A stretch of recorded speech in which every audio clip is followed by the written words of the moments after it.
बिस्मिल्लाहिर्रहमानिर्रहीम। अस्सलाम वालेकुम नाज़रीन, मैं हूं कंबर ज़ैदी। प्रोग्राम देख रहे हैं आप 7 से 8। नाज़रीन, बानी पीटीआई ने अपनी पार्टी के रहनुमाओं को ये हिदायत की है कि वाहिद रास्ता उनको निकालने का एहतजाजी तहरीक है।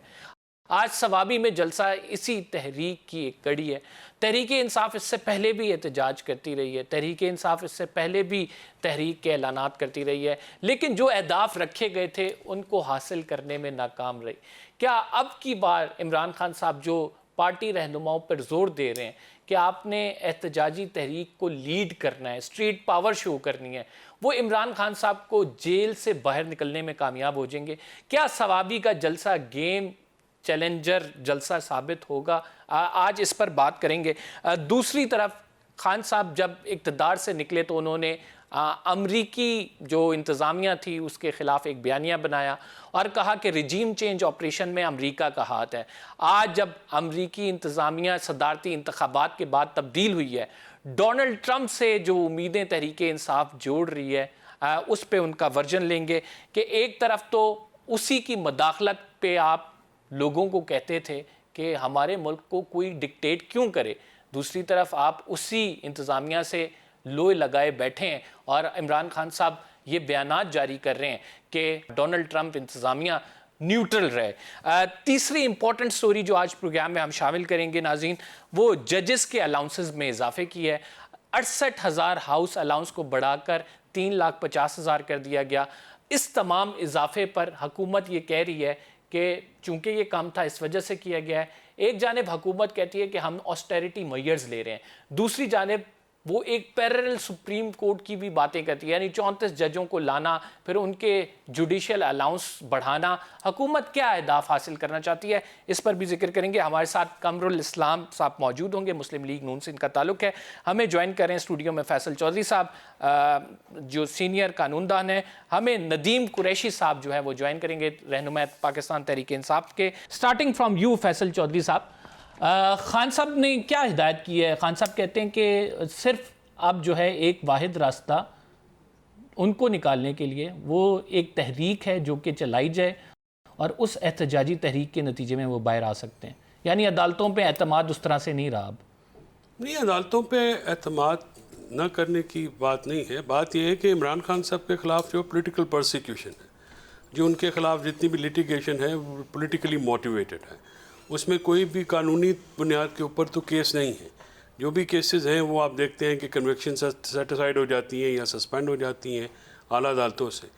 तो जो जिस तरह से उनके ट्रायल भी चलाए गए हैं, तो और जिस तरह से उनकी बेगम को भी टारगेट किया गया है, और ये सारे मामला जो हैं इनको आप सामने रख के, तो वो जो एक पॉलिटिकल आदमी होता है या पॉलिटिकल पार्टी का सरबराह है, उनका रिजॉर्ट तो ज़ाहिर है वो फिर एक सियासी तहरीक ही होगी। और वो उनका जो ये तहरीक का मकसद जो है अपनी रिहाई से ज़्यादा उनका ये मकसद नहीं है। उनका एक वो कल भी ये सवाल हुआ, और क्योंकि आपके ऊपर एक कदगन है, आप रिपोर्ट नहीं कर सकते हैं, वो चलता भी नहीं है, तो मैं तो काफ़ी दिनों से शोर मचा रहा हूँ कि ये बुनियादी हकूक़ की खिलाफ वर्जी है आर्टिकल 19A की, क्योंकि वो कोई सज़ा याफ्ता नहीं है, वो अंडर ट्रायल प्रिजन है। तो वहाँ पे उन्होंने ये कहा कि हमारी तहरीक का हदफ कोई इदारा नहीं है, हमारी तहरीक का हदफ कोई शख्सियत नहीं है, हमारी तहरीक का हदफ जमहूरियत है, रूल ऑफ लॉ है, और accountability from the free and fair election, और accountability from public at large. तो ये जंगल के बादशाह से बयानिया अचानक तब्दील करना, क्या वजूहात हैं इसकी? नहीं, जंगल के बादशाह से बयानिया जो है वो तो जाहिर है जब आप चलता है तो हालात के मुताबिक मामलात होते हैं ना। आप 1947 का बयानिया 2024 में तो नहीं ले सकते। इसका मतलब है हालात के मुताबिक आपको कुछ ना कुछ रिलीफ मिल रहा है, तो इस वजह से आपने कौन सा रिलीफ मिला वैसे बताएं? बुशरा बीबी बाहर नहीं आई। बुशरा बीबी को अंदर रखना ही जो है गलत था। वो तो उनके बिल्कुल मैं समझता हूँ कि ज़्यादती हुई है उनके साथ। जो तो बयानिया में नरमी क्यों आई है, वजूहात क्या है इसकी? आपने आज जो भी बयानिया में नरमी आपको लगती होगी, हमें तो नहीं लगती। या बिल्कुल नरमी आई है। आज बाकायदा कह रहे हैं कि किसी इदारे को टारगेट नहीं करना। इससे पहले कहते रहे हैं खान साहब के कौन उनके खिलाफ कर रहा है, किस तरह से तहरीक चलाई जा रही है, किस तरह से उनकी जमात को दीवार से लगाया जा रहा है। आपने शायद उनकी ऑफिशियल ट्वीट नहीं पढ़ी है जो आज आई है, वो गालिबन आपकी नज़र से गुजरी नहीं है। अगर आप मैंने अभी आपके मेरे कहने पे आपने पढ़ी मैंने है, वो थोड़ी देर मैंने पहले आपको आई है, बताया और है, ये मैं तो हमने वो जो जरा तफसीलन पढ़ लें। वो तफसीलन पढ़ी है। उसमें नहीं, उन्होंने खान ये साहब कहा है। देखें, ये एक फैसल चौधरी साहब, जब आप एक तरफ जाते हैं ना, तो आपको ये डिसाइड करना पड़ता है कि अवाम कोई बेवकूफ़ नहीं है। अवाम को आप ये नहीं कह सकते कि ये फलां जो है शख्स, इसने मुझे अंदर किया है, ये सारे मामलात में इन्वॉल्व था, फिर आहिस्ता आहिस्ता आप उसको स्लो डाउन कर लें, तो अवाम ये ज़रूर सवाल करेगी क्या आपको कोई रिलीफ मिल रहा है जिसकी वजह से आपने ये बयानिया अपना माइल्ड किया है? क्या चाहते हैं आप? आपने जो 20 दिन इमरान खान साहब के साथ जेल में सलूक रवा रखा गया, जो कि मैंने बहुत ज़्यादा उसके ऊपर बात की है, आपको वो रिलीफ लगता है क्या? सॉलिटरी कन्फाइनमेंट में 14 घंटे अंधेरे कमरे में बंद कर देना और 21 दिन उनको वर्जिश न करने देना और जेल कवानीन के ख़िलाफ़ उनको 6/8 के सेल में रखना, हालांकि जो सज़ाए मौत के कैदी हैं वो 12 घंटे सेल से बाहर गुजारते हैं आधा दिन। तो ये जो रखना और जिस तरह से उनके ऊपर ना अखबार, ना कोई टीवी, ना कोई खाना ढंग का, और जिस हालात में उनको रखा गया, ये रिलीफ है आपको? तो फिर बहुत सख्त बयानिया होना चाहिए इसके, तो अगली नहीं, आपको बयानिया, आपने बयानिया, आपको सख्त या नरम की बात नहीं है, बयानिया सर जो आप बयानिया अवाम को लॉजिकल बता रहे है। हैं, कंबर बात ये नहीं, आप देखिए जो अवाम को आप बताएंगे, हम तो उस पे बात ये है कि उन्होंने ये कहा है भेड़ बकरियां तो नहीं, भेड़ बकरियां बिल्कुल बनाया गया है, और यही बात उन्होंने कहा गया है कि फौज एक इदारा है, पाकिस्तानियों का इदारा है, और उसको एक पार्टी के खिलाफ पिच किया जा रहा है, और जो है फौज को कुछ लोग जो हैं अपने इक़्तिदार को तूल देने के लिए, 10 साल अमरीत को तूल देने के लिए इस्तेमाल किया जा रहा है। इस एक्सटेंशन पे उनका जो बयान आया है, आपने वो पढ़ा है या मुझे दोहराना पड़ेगा? मैं कमरुल इस्लाम साहब से बात कर लूं, फिर उसकी वजह कि आपका टीम बहुत लंबा हो जाएगा, जो आप बीप करते हो ना आपके चैनल पे, वो बहुत लंबा हो जाएगा। देखें हमने देखें फैसल चौधरी साहब, हमारी कोशिश होती है कि जो हम मैक्सिमम अपने दायरा कार में रह के दिखा सकते हैं वो दिखाएं, लाजमी अवाम को सच्चाई बताएं।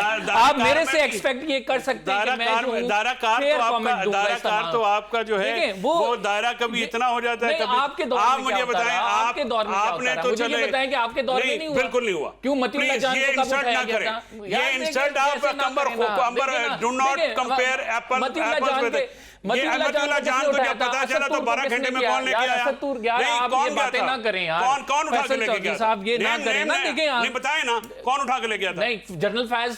तो जनरल फैज तो किधर है? आपकी हुकूमत ने तो उसको रिलीज किसने करवाया था? यार देखें, नहीं कंबर कोई फैक्ट सही बताया करो। आपके दौर में जैसे persecution do not misstate the facts. आप मुझे आउट स्मार्ट ना करें, ना मुझे आउट प्ले कर सकते हैं आप। ये मेरा रोज का काम है।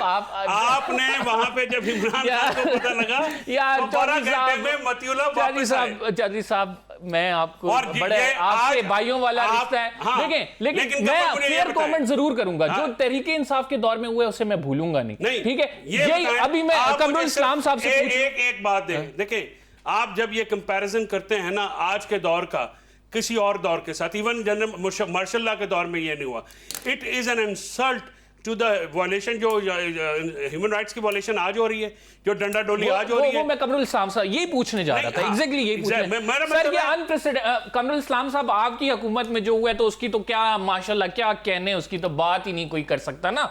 जो आपकी हुकूमत में ह्यूमन राइट्स की वायलेशन हुई है, आप सरबरे इक़्तिदार रहे, लेकिन पीछे जो है लोगों की चार दीवारी का तकद्दुस भी पामाल होता रहा। क्या कुछ एक्शन सर लिए हुकूमत ने? अभी तक हुकूमत उसी बयानिए के साथ चल रही है कि इन्होंने खाया, इन्होंने लूट लिया। अवाम को कब तक ये आंखों में उनकी धूल झोंकते रहेंगे सर? हकीकत क्यों नहीं बताते हैं? जो इन्फ्लेशन रेट था, महंगाई की शरह, वो 38% से कम होकर और 7% से नीचे 6.8% पे आ गई है। वो हकीकत बताऊं कि जो स्टॉक एक्सचेंज आज 92-93,000 पे धाड़ रही है, क्या वो हकीकत बताऊं कि फॉरेन एक्सचेंज रिजर्व्स या बैलेंस ऑफ पेमेंट की हकीकत बताऊं, या आईएमएफ से कामयाब जो हुई है, आईएमएफ प्रोग्राम इम्प्लीमेंट हुआ, उसकी हकीकत बताऊं। अभी रिसेंटली अक्टूबर जो है, अक्टूबर के फॉरेन रेमिटेंस आया तो 3.8 बिलियन, हाईएस्ट एवर, यानी अगर इसको आप 12 महीनों से जब्त दें तो ये कोई तकरीबन शायद कुछ 33-34 बिलियन बनेगा, जो उस पिछले साल के 25-26 बिलियन डॉलर्स के फॉरेन रेमिटेंस, जो फॉरेन पाकिस्तानी हैं जो बैरून मुल्क, उनके एतमाद की हकीकत बताऊं तो ये सारी हकीकतें वो हैं कि जो उन्हीं अदारों के स्टैटिस्टिक्स जो पहले दूसरे स्टैटिस्टिक्स दे रहे थे वो अभी सामने आए हैं। ये जो 3 महीनों की आई है foreign remittance July to first quarter की, वो भी एक बहुत बड़ी हकीकत है।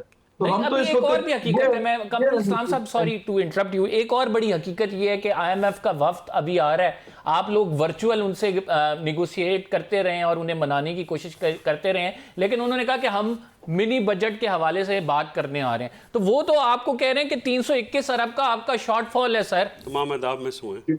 तमाम अहदाफ आप पूरे नहीं कर सके हैं, तो कौन सी ये भी हकीकत है, किस पे भी बता दें। बिल्कुल हकीकत है, लेकिन ये हकीकत आप देखें ना कि टैक्स जो कलेक्शन थी पिछले बरस की और उनसे पिछले बरसों की, और ये जो आज बहुत आसमान से तारे तोड़ने की बात कर रहे हैं, इनके अदवार की आप जो देख लें अपना ये सारे मामलात चाहे जितने मैंने अभी गिनवाए, तो टैक्स कलेक्शन में से मैं भी जो डेफिसिट है वो भी देख लें, जो टैक्स कलेक्शन टारगेट्स में से, तो ये एक हाईएस्ट टारगेट में से अगर कोई डेफिसिट रह गया जो कि साल नहीं हुआ, अभी ये क्वार्टर की बात हो रही है, एक क्वार्टर की, साल की बात नहीं है कि साल में खुदा न खास्ता गवर्नमेंट अपने टैक्स टारगेट से उन्होंने डेविएट नहीं किया। तो आईएमएफ जाहिर है इस वक्त हमने बहुत स्ट्रिंजेंट हालात में, बहुत सख्त हालात में आईएमएफ से डील की, क्योंकि जिस तरीके से जाते जाते जो हालात इन्होंने छोड़े थे, खुदकुशी करते करते आईएमएफ की कि जी हम तो नहीं जाएंगे, फिर गए भी, और फिर आखिरी टाइम में जो कुछ हुआ, तो उसके लिए आईएमएफ का डेलीगेशन बिल्कुल आ रहा है, उनके साथ नेगोशिएशंस होंगी और इससे पहले भी हुई हैं, और उनकी नेगोशिएशंस के नतीजे में पाकिस्तान की जो रेटिंग्स हैं वो बेहतर हुई हैं। इस वक्त तो सबसे बड़ा जो मामला है वो तो मईशत का ही था, तो उसमें बेहतरी के आसार हम नहीं कह रहे, इंडिपेंडेंट अदारे कह रहे। ठीक है, मईशत वाले मामले पे भी आते हैं, लेकिन ह्यूमन राइट्स वायलेशन के हवाले से मैंने सवाल किया था कि ह्यूमन राइट्स वायलेशन आपके दौर में अब तक सबसे ज्यादा नजर आ रही है, इट्स ब्रूटल। ये बिल्कुल उसकी नजर आएगी हमें सामना, असल में ह्यूमन राइट्स के साथ साथ उस झूठ से भी है। यानी इससे बड़ी मिसाल क्या होगी कि जिन पार्लियामेंटेरियंस के बारे में इन्होंने ढंडोरा पीटा कि जनाब उनके साथ ज्यादतियां हुई, वो अगवा हो गए, उनके आले खाना अगवा हो गए, यानी खुद आगे पीछे होके, उन्हीं लोगों को इन्होंने नोटिस भी कर दिया। आप मुझे ये बताएं कि इसमें से क्या था, अगर वो पार्लियामेंटेरियन मजलूम थे, अगर वो पार्लियामेंटेरियन हुकूमती जबर और तशद्दुद का शिकार थे, तो फिर तो उस अपने पार्लियामेंटेरियन से इन्हें इज़हार यकजहती करना चाहिए था, इन्होंने उल्टा शो कॉज नोटिस दे दिए। तो इसका क्या मतलब है? ये देखें ना, बयानिए बार बार चेंज होते हैं। अभी अगर वही मैं मिसाल दूं कि जनाब वो एब्सोल्युटली नॉट और हम कोई गुलाम है, और अब उम्मीदें कहां से लगाए बैठे। सर वो इस तरह मिसाल आप भी वोट को इज्जत दो के नारे की देते हैं, और अब क्या हाल है वो भी हमें सब पता है। नदीम चौधरी साहब आपकी जाने पाऊंगा। चौधरी साहब क्या देख रहे हैं कि राइट नाउ जो बानी पीटेंगे, उन्होंने तो कहा है कि जब तक एहतजाजी तहरीक नहीं कामयाब होगी मैं बाहर नहीं आ सकता। एहतजाजी तहरीक का आप लोग करने जाते हैं तो पीछे से आपके केपी के वजीर आला ये मारगला की पहाड़ियों से होके वापस पहुंच जाते हैं। पाकिस्तान तहरीक इंसाफ कोशिश पे है कि इस मुल्क में जहां तक शऊरी तौर पे लोग आज पहुंच गए हैं, हमारी सक्सेस यही है कि लोगों को अंदाजा हो गया कि पाकिस्तान में मौजूदा सरकार का असल हदफ क्या है। अली अमीन गंडापुर हो या हमारी एहतजाजी तहरीक हो, आज अगर आप टेलीविजन के प्रोग्राम देखें, प्रिंट मीडिया को देखें, इतने कंट्रोल होने के बावजूद हुकूमती वुज़रा की, हुकूमती तर्जुमानों की, एनालिस्ट की और हमारे एंकर पर्सन्स की गुफ्तगू का महवर तहरीक इंसाफ है। वो तहरीक इंसाफ जिसका नाम लेने पर पाबंदी थी, वो तहरीक इंसाफ जिसके उम्मीदवारों से बल्ले का निशान छीन लिया गया, वो तहरीक इंसाफ जिनके उम्मीदवारों से नॉमिनेशन पेपर छीने गए। तारीख में कभी मिसाल नहीं मिलती जो कुछ इस सियासी जमात के साथ हुआ। लेकिन पाकिस्तान की अवाम ने अपने वोट से 8 फरवरी को ये साबित कर दिया कि अवाम की ताकत के सामने कोई चीज नहीं ठहर सकती। राजा साहब मेरे बड़े भाई हैं, मैं इनका बड़ा एहतराम करता हूँ, बड़ी संजीदा गुफ्तगू करते हैं, लेकिन आज जब ये हुकूमती मुख्तलिफ पॉलिसियों को सपोर्ट कर रहे हैं तो मैं एक कॉमन मैन की हैसियत से मुझे बड़ी हंसी आ रही है। इनके बड़े शानदार फिगर्स हैं जी, स्टॉक एक्सचेंज बड़ी ऊपर चले गई, इशारिये वहां चले गए, महंगाई का आम सिंगल डिजिट में आ गई, मुझे बड़ी हैरानी होती है सुनकर, जब तक एक कॉमन मैन की जिंदगी में बेहतरी नहीं आएगी, कोई शख्स इन अददी फिगर्स को नहीं मानेगा। आप एक तरफ तो एक आम छोटे दुकानदार पर कमर्शियल जो यूज कर रहे हैं वेपड़ा की या मैपको की जो भी कंपनीज हैं उनकी बिजली आपने फिक्स चार्जेस कर दिए, उस पे 1,000 रुपए से लेके 2-3 हजार रुपए तक बिजली का जो यूनिट है आज वो कमर्शियल जो है 85 को भी क्रॉस कर गया बड़ा और डोमेस्टिक जो है वो 40 से क्रॉस कर गया है। जो सुई गैस के मीटर्स हैं उनके फिक्स चार्जेस कर दिए गए हैं। मतलब मुझे नहीं समझ आती वो महंगाई किस जगह कम हुई है। जब मैं इदारा शुमारियात की फिगर देख रहा होता हूँ तो वो जो वेरिएबल्स आते हैं वो वेजिटेबल के या दीगर चीजों के, मतलब आलू का रेट ये हो गया, टमाटर का रेट इतना कम हो गया। भाई जो आम आदमी की जिंदगी में क्या राजा साहब बता सकेंगे कि पीआईए ने अपने किराए कम कर दिए हैं और पाकिस्तान रेलवे ने अपने किराए कम कर दिए हैं। आम आदमी जो पिंडी से लाहौर का सफर कर रहा था वो किराए वही 2018 या 16 या 15 वाले आ गए हैं। क्या आम आदमी की जिंदगी में जो अशिया खुर्दोनोश है, क्या ये एक 40-50 हजार रुपए वाले का बजट बना सकते हैं? ये आपका बड़ा वैलिड सवाल है। इस पे मैं राजा साहब से कमेंट लेना चाहूंगा। राजा साहब देखें, it's not about the figures जिसको हम मईशत के इंडिकेटर्स कहते हैं, इट्स अबाउट कि उसका इफेक्ट ट्रिकल डाउन इफेक्ट हो रहा है यानी आवाम तक उसका रिलीफ दिया जा रहा है या नहीं। तो उसमें अनफॉर्चुनेटली हुकूमत इस टाइम फेल नजर आ रही है। अभी मेरे भाई नदीम भाई ने कहा कि जी किराए आप किसी जिले में चले जाएं, ये अभी कोई चंद हफ्ते की बात है, किराए कम हुए हैं तो दूध की जो प्राइस कम हुई थी उसके असरात जो हैं वो नजर आए। और जब हम ये कहते हैं कि महंगाई की शरह कम हुई तो मैं ये बात वाजे कर दूं कि महंगाई कम नहीं हुई कि कहें जी कि एक चीज जो 50 रुपए में मिलती थी वो 45 में मिलना शुरू होगी। महंगाई के बढ़ने की जो शरह है, जो रेट ऑफ इन्फ्लेशन है, पहले अगर वो साल में जो है वो 38% यानी 100 की चीज अगले 11 महीनों के बाद 138 में थी, वो वाली जो शरह है वो 6.8 पे। और उसी ब्यूरो ऑफ स्टैटिस्टिक्स के ये फिक्र है जिसने के इब्तदाई दिए थे। तो ये चीजें अब रिलीफ आना शुरू हो गया और वो इंशाल्लाह नजर आएगा। अभी तो 6-7 महीने हुए हैं, ये हुकूमत को 8 महीने। ठीक नाज़रीन, हम एक छोटे से ब्रेक पे जा रहे हैं। We will be right back after this short break. Donald Trump के हवाले से अब बानी पीटीआई का बयान, डोनाल्ड ट्रंप के हवाले से जो तरीके इंसाफ ने उनसे उम्मीदें जोड़ी हुई हैं, इस पर बात करते हैं एक छोटे से ब्रेक के बाद।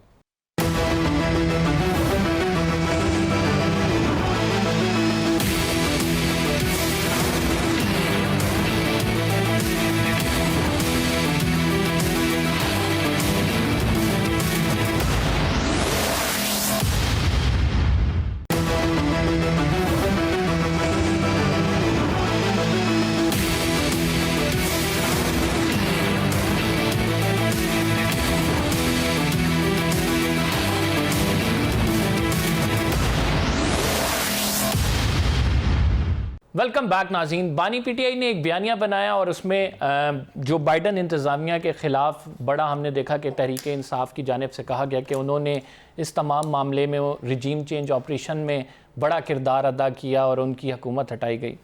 अब अमेरिका में इंतज़ामिया चेंज हो गया है। अमरीकी सदारती इंतखाबात के बाद डोनाल्ड ट्रंप साहब जब आएंगे तो तहरीक इंसाफ उम्मीद करती है कि उनको कुछ ना कुछ रिलीफ मिलेगा और इमरान खान साहब उनसे कहते हैं कि आप न्यूट्रल रहें। इस तमाम मामले पर चूँकि फैसल साहब जो हैं वो इस तमाम मामले पे बातचीत भी उनकी हुई है बानी पीटीआई से, उनका वर्जन ले लेते हैं और उसके बाद फिर नदीम साहब से भी इस पर क्रॉस क्वेश्चन करेंगे। पहले कमर आप बानी पीटीआई की जगह इमरान खान का नाम लेते हैं। Imran Khan, thank you very much, nice to see you कि आप करेज पकड़ हैं। तो बात यह है कि इमरान खान साहब ने ये ट्रंप के मामले के ऊपर, क्योंकि इलेक्शन के बाद कल पहली दफ़ा वहाँ पे इंटरेक्शन हुआ था और सहाफ़ियों ने भी सवाल की, तो उन्होंने ये कहा कि देखिए ट्रंप के आने से हमें ये जो बाइडन इंतज़ामिया को जनरल बाजवा ने उस वक़्त मिसलीड किया, लॉबियस्ट हायर किए, हसान जो हकानी है उसको $35,000 भी दिए गए और वहाँ पे ये जो है उन लोगों के साथ ये मिलके एक घड़ा गया बयानिया हमारी हुकूमत के खिलाफ। बाजवा किस तरह से $35,000 उन्होंने सीक्रेट फंड से दिए? नहीं, उन्होंने, आपको पता है कि ये $35,000 जारी करने के लिए आप ही की हुकूमत के लोग इस्तेमाल हुए हैं। अच्छा, आप ही की हुकूमत के लोगों के साइन से वो फंड जारी हुए। जवाब देना है या आपने $35,000 की ट्रांजैक्शंस के ऊपर बात करनी है? यानी यू आर सेइंग कि हुए हैं। Thank you, okay. Thank you. तो अब let me respond ji, to ji, your ji, questions. Don't interfere when Sir, I sir, talk, this is mutual sir. Respect. Yeah. If you can not then I will just, मैं खामोश हो जाऊंगा, because नहीं, आपके नहीं, साथ आप मेरा भाई हैं, ताल्लुक आप ऐसा है। अपना वर्जन नाउ बोलें। I repeat my response. Donald Trump के आने के ऊपर जब सवाल हुआ इमरान खान साहब से, तो उन्होंने ये कहा कि ट्रंप के आने के बाद जो बाइडेन इंतज़ामिया हमारे ख़िलाफ़ एक पुश करी थी डोनाल्ड लू के ज़रिए, जो साइफ़र भी आया और जो कि एक साजिश जनरल बाजवा ने उस ज़माने में की थ्रू अपने जो क्रोनीज थे, उसकी जगह जब, और उसकी वजह से जब ये ह्यूमन राइट्स वायलेशन हो रही थी, जब ये सारे वायलेशंस हो रहे थे, पीटीआई के लोगों को मारा जा रहा था, उनके पार्लियामेंट्रीज, उनकी फैमिलीज़ को जिस तरह से हरास किया जा रहा है, तो आप देखिए कि बाइडेन इंतज़ामिया मुसलसल खामोश है। तो उन्होंने कहा कि वहाँ पे एक न्यूट्रलिटी आएगी।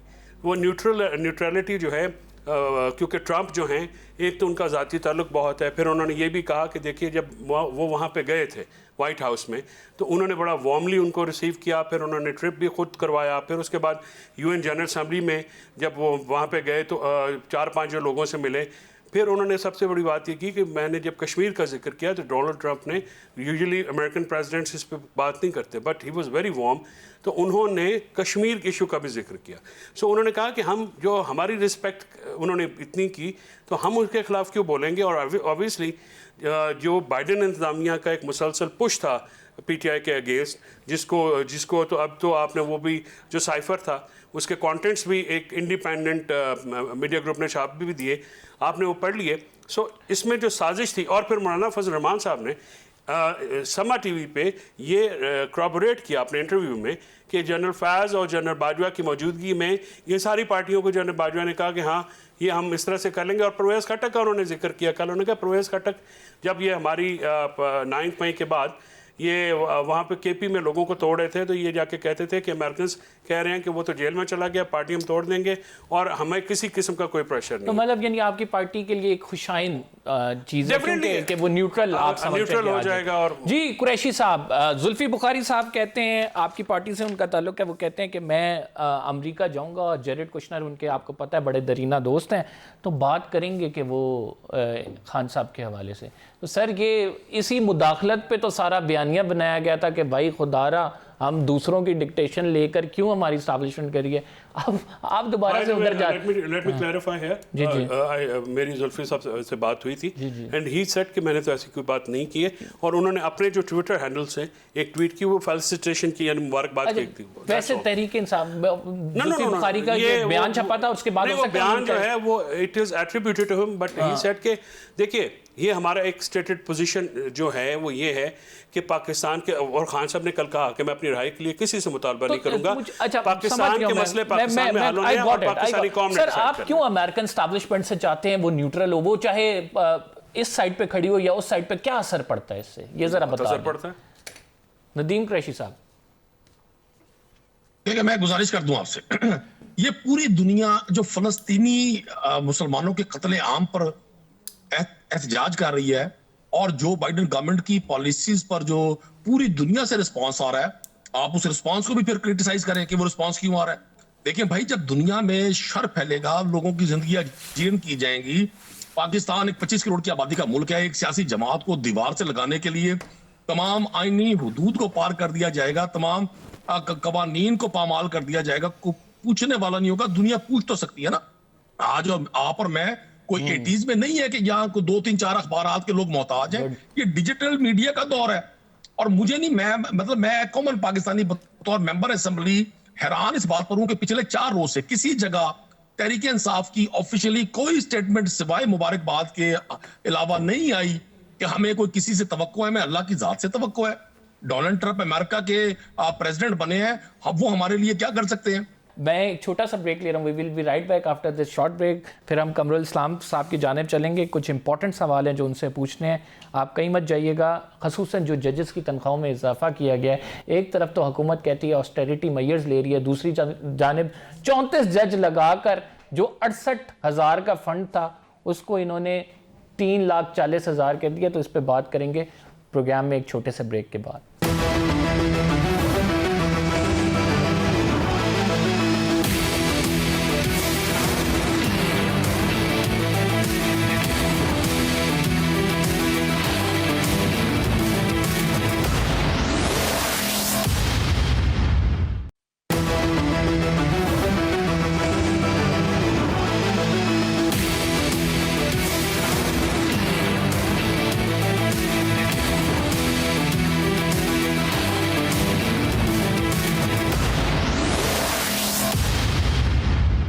वेलकम बैक नाज़रीन। एक तरफ तो हुकूमत ऑस्टेरिटी मेजर्स की बात करती है, दूसरी तरफ सुप्रीम कोर्ट ऑफ पाकिस्तान में 34 जजों की जो अलाउंसेस हैं, 34 जज क्योंकि आप लाने हैं, इस पर कानून साजी हो गई है, तो अलाउंसेस को बढ़ा दिया गया है। 68,000 जो अलाउंस था इसको बढ़ाकर 3,50,000 कर दिया गया है।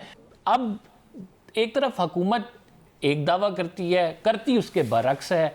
आप कहते हैं कि आपने जजेस की तादाद पेंडेंसी ख़त्म करने के लिए बढ़ा रहे हैं। 60,000 पेंडेंसी के लिए आपने पूरी एक सुप्रीम कोर्ट ही ला के दोबारा से खड़ी कर दी है। तो ये कमरुल इस्लाम साहब, ये कुछ बात जचती नहीं है। उसकी वजूहात ये है कि सबको मालूम है कि जजेस की तादाद क्यों बढ़ाई जा रही है। सबको मालूम है कि मखसूस नशिस्तों का एक फ़ैसला जो है वो पेंडिंग है, जिस पर इम्प्लीमेंटेशन अभी तक इलेक्शन कमीशन ऑफ पाकिस्तान की जानिब से नहीं की गई है, और उसमें इक्वेशन को बैलेंस करने के लिए भी ये किया जा रहा है, लोग कह रहे हैं। देखिए जी, परसेप्शंस जो होती हैं वो मशहूर मुकोला है कि they are stronger than facts. तो अब परसेप्शंस अगर पैदा कर दी जाए, और जो मनफी परसेप्शंस होती हैं वो ज़्यादा जो है उनके लिए आजकल की फ़ज़ा फर्टाइल भी है और ज़्यादा तेज़ी से फैलती भी हैं। देखें, जो ऑस्टेरिटी मेजर्स हैं, ये ऑस्टेरिटी मेजर्स आज इसी हुकूमत ने लॉ एंड ऑर्डर के हवाले से बहुत से वसाइल का इस्तेमाल किया। पुलिस के लिए व्हीकल्स भी परचेज की गई लॉ एंड ऑर्डर को कंट्रोल करने के लिए, नए थाने भी बनाए गए, नए सब डिवीजन क्रिएट किए गए। इसी तरह दहशतगर्दी की जो जंग है उसकी इंपॉर्टेंस को मद्दे, तो ये ऑस्टेरिटी मेजर्स में जब आप बेसिक जो जहाँ पे जस्टिस का निज़ाम है वो उसमें नहीं आता। और सर, बेसिक जस्टिस तो आपको मिलेगा हाई कोर्ट और सिविल कोर्ट पे, वहां पे 40 से जायद जो है वो पेंडिंग है, वहां पे वैकेंसीज, उस पे कुछ नहीं कर रहे आप। सुप्रीम कोर्ट की आपने जजों की तादाद क्यों बढ़ा दी? 26वीं आईनी तरमीम के बाद आपको जरूरत है अपने फैसले कराने की। ये परसेप्शन नहीं डेवलप हुआ हुआ, ये बहुत सारे कानूनी माहिरीन की राय है सर। जी जी बिल्कुल, आप जो फरमा रहे हैं वो शायद बिल्कुल ठीक होगा, क्योंकि ज़ाहिर है आप कह रहे हैं, लेकिन मैं जो हकीकत बयान कर रहा हूँ वो ये है कि कहीं ना कहीं से तो उस प्रोसेस को शुरू करना है ना, कि अगर सबॉर्डिनेट जुडिशरी में चीज़ें हैं तो सबॉर्डिनेट आप देखें कि कितने जो हैं वो सबॉर्डिनेट जुडिशरी में कॉम्प्लेक्स बने, कचहरियों की नई बिल्डिंग्स इमारतें बनी, नई जजेस की तैनातियाँ, उनकी मरात में इजाफा, क्योंकि जिन लोगों ने फैसले अरबों खरबों की चीज़ों के करने हैं तो उनके लिए साथ ये चीज़ें जो उनके लिए बुनियादी, अब जो जिस आपने अलाउंस का जिक्र किया वो मैं कोई उसके बहुत ये नहीं कि हक में हूँ कि जी ये इजाफा बहुत ज़्यादा होना चाहिए, लेकिन वो एक सुप्रीम कोर्ट के जज का 68,000 हाउस अलाउंस था, हाउस रेंट था। अब जिसको सरकारी घर नहीं मिलता, जिसको मिल जाता है वो तो उसका क्लेमेंट नहीं होता ना। तो हाउस रेंट आप मुझे बताएं कि 68,000 में इस्लामाबाद में या जो रजिस्ट्रीज हैं सुप्रीम कोर्ट की, लाहौर है या कहाँ पे, वहाँ पे क्या 68,000 में सुप्रीम कोर्ट के जो जज, कमर साहब इसमें टाइमिंग्स बड़ी इंपॉर्टेंट है। ये अभी से 68,000 नहीं है, ये बहुत पहले से 68,000 था, लेकिन अब आके बढ़ाए जाना और अब आके जजेस को नवाजना, इस पे सवालात पैदा हो रहे हैं कि क्यों आपको इतनी जरूरत पड़ गई कि जजेस की तादाद भी बढ़ाएंगे और फिर पैसे भी देंगे। ये किसी ना किसी दिन से या किसी ना किसी जगह से तो शुरू होनी है। ये बहुत आसान है कि जी सुप्रीम कोर्ट का बढ़ाया गया तो फलां क्यों नहीं किया गया। जाहिर है कहीं ना कहीं से वो प्रोसेस स्टार्ट होता है और फिर आगे जाता है। तो ये एक प्रोसेस उसका एक इब्तदाई है, और ये कोई फौरी तौर पर 33 जज जो हैं वो 34 अपॉइंट नहीं हो जाएंगे। ये 34 की तो एक आई है ना कि ये 34 तक, अप टू का उसका लफ्ज है, अगर आप उस अमेंडमेंट को पढ़ें कि अप टू 34, तो ये जजेस साथ साथ अपॉइंट होंगे। और बुनियादी तौर पे ये जजेस का जो तनासुब है ये कोई किसी आबादी के साथ फिक्स नहीं है। जो लोग हिंदुस्तान की मिसालें देते हैं कि जी वो फलां पे इतने करोड़, तो ये कोई कहीं पे इंटरनेशनल स्टैंडर्ड नहीं है कि इतने करोड़ पे इतना जज होगा या इतने लाख पे इतना जज होगा, जिस तरह हेल्थ के स्टैंडर्ड्स में है या एजुकेशन के। साहब आप दुरुस्त बात करें कि इससे आबादी के तनासुब से नहीं है, लेकिन आबादी के तनासुब से केसेस की शरह देखी जाती है कि कितने केसेस जो है अदालतों में आ रहे हैं और पेंडेंसी उसकी क्या है। 1 करोड़ 40 अरब की आबादी जो है, 1 अरब 40 करोड़ की जो आबादी है इंडिया की, उस पर 34 जज सुप्रीम कोर्ट ऑफ पाकिस्तान में काम कर रहे हैं, सुप्रीम कोर्ट ऑफ इंडिया में काम कर रहे हैं। मैं फैसल चौधरी साहब से इस पर राय लूंगा। सर आप क्या समझते हैं, एक तो ये जजेस की जी मैं फैसल चौधरी साहब से राय ले लूं फिर आपकी तरफ आता हूं। सर क्या समझते हैं कि जो जजेस की तादाद में इजाफा एंड अगेन एक जो इम्पोर्टेंट जुडिशल कमीशन का फैसला है जिसमें सिंध हाई कोर्ट के तमाम जजेस 25 नवंबर तक आइनी बेंच का हिस्सा रहेंगे, इतलात ये हैं कि जो सिंध के अलावा पंजाब और फिर केपी में आइनी बेंचेस वाला मामला इतनी जिस तरह से 26वीं आइनी तरमीम में लिखा गया है उस तरह से इम्प्लीमेंट होने नहीं जा रहा, क्योंकि 40 जजेस अगर होंगे पंजाब में, किस किस का आइनी बेंच बनाएंगे? देखिए वो उसका जो शेड्यूल 4 है वो अमेंड नहीं हुआ, तो ये एक प्रॉब्लम है। प्रॉब्लम ये है कि अब राय साहब बड़े ज़बरदस्त आदमी है, लेकिन कुछ ब्रीफ्स ऐसे होते हैं जो डिफेंसलेस होते हैं। So these are the defenceless briefs. तो problem he tried his level best, बड़ा अच्छा इन्होंने जवाब दिया, बड़ा tried his level best, but problem ये होती है कि it's very poorly drafted legislation. ये 26वीं आईनी तरमीम करने की अगर सारी सिंध हाई कोर्ट को आपने कॉन्स्टिट्यूशन बेंच बनाना था तो फिर ये लाने की ज़रूरत क्या थी। तो 26वीं आईनी तरमीम जो है आईनी फितना है, और इसी तरह जुडिशल ये जो बेंचेस हैं ये इस आईनी फितने के बच्चे हैं, और इससे जो है आप भी कोर्ट रिपोर्ट कवर करते रहो कंबर बहुत अरसे से, एंड हम वहाँ पे काम करते हैं, वी बोथ नो कि ये जो पेंडेंसी का जो बहाना बनाया गया है ये असल में तो नीचे था। अब कहीं ना कहीं से शुरू नहीं होता, हमेशा नीचे से शुरू होता है। नीचे से आप शुरू होते हैं क्योंकि जो कोर्ट्स ऑफ फैक्ट्स हैं प्रॉब्लम तो वहाँ पे, कोर्ट्स ऑफ लॉ जो हैं उनमें प्रॉब्लम नहीं है। तो एक ये पॉलिटिकली मोटिवेटेड एक एंडेवर है, और इस तमाम मतलब जो था कि सुप्रीम कोर्ट को रबड़ स्टैम्प बनाना, और उसमें काफ़ी हद तक ये कामयाब हुए हैं। और इसमें मैं समझता हूँ कि वकला आज देखिए ना, अब आप देखिए कि बारों के सदूर और बार कौंसलों के मेम्बरान जो हैं उनके अपॉइंटमेंट शुरू हो जाएगी, तो फिर आपको वो जो खामोशी है बार कौंसलों बार एसोसिएशन से वो भी समझ में आना शुरू हो जाएगी। ठीक, फैसल चौधरी साहब हमारे प्रोग्राम का टाइम ख़त्म हो गया है, बहुत शुक्रिया। कमरुल इस्लाम साहब ने भी हमें ज्वाइन किया, नदीम कुरैशी साहब भी हमारे साथ मौजूद थे। नाज़रीन, वकला कह रहे हैं कि वो तहरीक चलाएंगे, मुताद्दिद ऐलानात किए गए हैं, लेकिन इसके बावजूद क्या स्ट्रीट पावर को इस्तेमाल किया जाएगा, क्या वकला सड़कों पे आएंगे, क्या इमरान खान साहब की जो ये एहतजाजी तहरीक है ये गेम चेंजर साबित होगी या नहीं, ये आने वाला वक्त बताएगा। फ़िलहाल कंबर ज़ैदी को इजाज़त दीजिए, अगले शो तक के लिए अल्लाह ने के बाद।